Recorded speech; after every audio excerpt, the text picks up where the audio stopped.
अस्सलाम वालेकुम। जुमे के 13 जून को इसराइल की जानिब से ईरान पर हमला किया गया। वो हमला जो इसराइल की तरफ से ऑपरेशन राइजिंग लाइन का नाम दिया गया, जिसमें ईरानी आर्मी चीफ और मुतअद्दिद पासदारान इनकलाब जो है इसमें शहीद हुए। उसके बाद जवाबी कार्रवाई में ईरान की तरफ से ऑपरेशन वादा सादिक सोएम ऑपरेशन के बाद इसराइल में हमला किया गया। तल अबीब जो कि इसराइल का दारुल हुकूमत है, वहाँ उनके फौजी तनसीबात पर हमला किया, जिसमें 4 अफराद हलाक हुए और 91 के करीब जख्मी हुए हैं।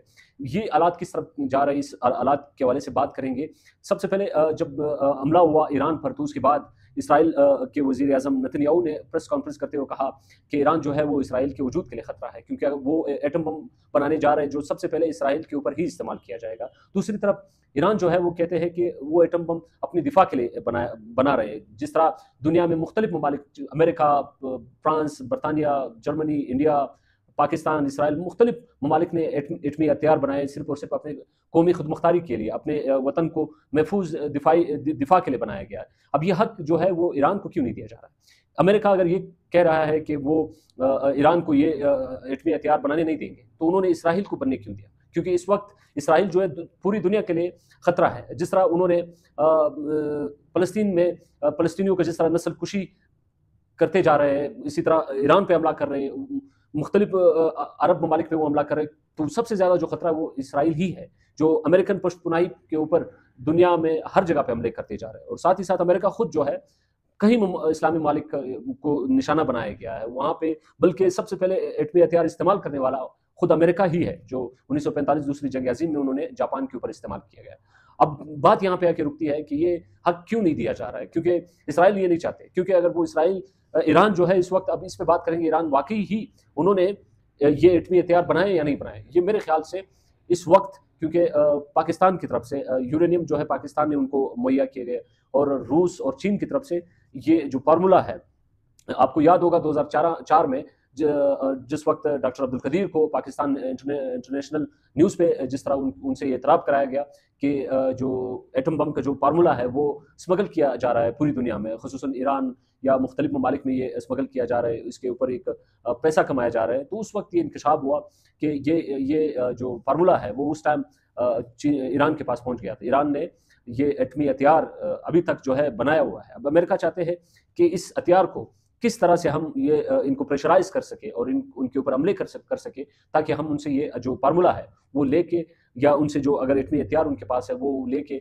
पूरी दुनिया को हम ये साबित कराएंगे या बावर कराएंगे कि जो ईरान के हाथ में ये एटमी हथियार जो है दुनिया के लिए गैर महफूज है। इसी तरह पूरी दुनिया में इस वक्त 12 के करीब जो ममालिक है उनके पास एटमी हथियार है। क्या उनसे सबसे पहले अमेरिका जो है, जो खुद इस्तेमाल उस वक्त 1945 में उन्होंने इस्तेमाल किए, अभी जो दुनिया में जितने भी ममालिक है सबसे ज़्यादा उनके कौमी खुद मुख्तारी का जो मसला है वो पूरी उम्मत मुस्लिमा को है। और पाकिस्तान में मौजूदा इंडिया की तरफ से ये इल्ज़ाम लगाया जा रहा है कि ये, और अमेरिका की तरफ से भी इल्ज़ाम लगाया गया कि अब पाकिस्तान की जो न्यूक्लियर वेपन्स है वो महफूज हाथों में नहीं है, वो जो है कभी भी तालिबान के हाथ लग सकते हैं या टेररिस्ट के हाथ लग सकते हैं। तो इसी वजह से कई बार पाकिस्तान को भी ग्रे लिस्ट, ब्लैक लिस्ट में भी रखा गया ताकि वो अपने इस वेपन्स को सिक्योर कर सके। असल में इसके पीछे एक इंटरनेशनल पॉलिटिक्स है। वो ये जो भी इस वक्त ईरान जो है वो रशिया और चीन का इत्यादि है, वो किसी सूरत ये नहीं चाहेंगे अमेरिका जो ईरान को ये न्यूक्लियर बनाने देंगे, क्योंकि वो उनके ब्लॉक में नहीं है। यहाँ पे जंग जो है ब्लॉक के बीच में है। पाकिस्तान जो इस वक्त 60% ये दिखाई दे रहा है कि वो अमेरिका की तरफ उनका झुकाव ज़्यादा है। इंडिया का जो इस वक्त है वो इस वक्त उन्होंने ये फैसला नहीं किया कि उसके कौन से ब्लॉक में जाएगा। तो ये सूरत हाल जो है यही है कि जिस तरह फ़लस्तीन में हमास और हिज़्बुल्लाह को सपोर्ट करने वाला ईरान ही है, वो चाहते हैं कि वहाँ पे ये मुज़ामत करने वाले या वहाँ पे लड़ने वाले, अपनी कौम के लिए लड़ने वाले, अपने वतन के लड़ने वाले के लिए उनको सपोर्ट दी जा रही है। अमेरिका और इसराइल को ये हज़म नहीं हो रहा है। वो चाहते हैं कि वो उनकी तरफ से तो ये दहशतगर्द तंजीमें, मगर दूसरी तरफ वो अपने वतन के लिए लड़ रहे हैं। तो ये असल मामला ये है कि वो कभी भी नहीं चाहेंगे कि इस चीन का और रूस का जो इत्यादि है वो एटमी हथियार बना ले और फिर वो कभी भी इसराइल पर इस्तेमाल कर सकते हैं।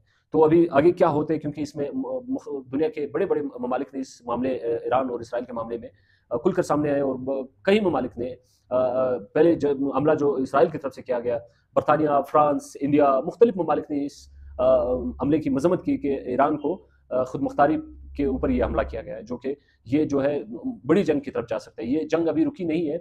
دوسری طرف ایران یہ کہہ رہا ہے کہ وعدہ صادق سوئم جو ہے وہ جاری ہے، ہم مزید بھی اس سے بڑھ کے بڑا حملہ کر سکتے ہیں۔ تو مزید کیا حالات ہوتے ہیں اس کے حوالے سے بھی ہم بات کریں گے۔ ہمارے چینل کو سبسکرائب کریں اور بیل آئکن دبانا نہ بھولیں۔ بہت شکریہ۔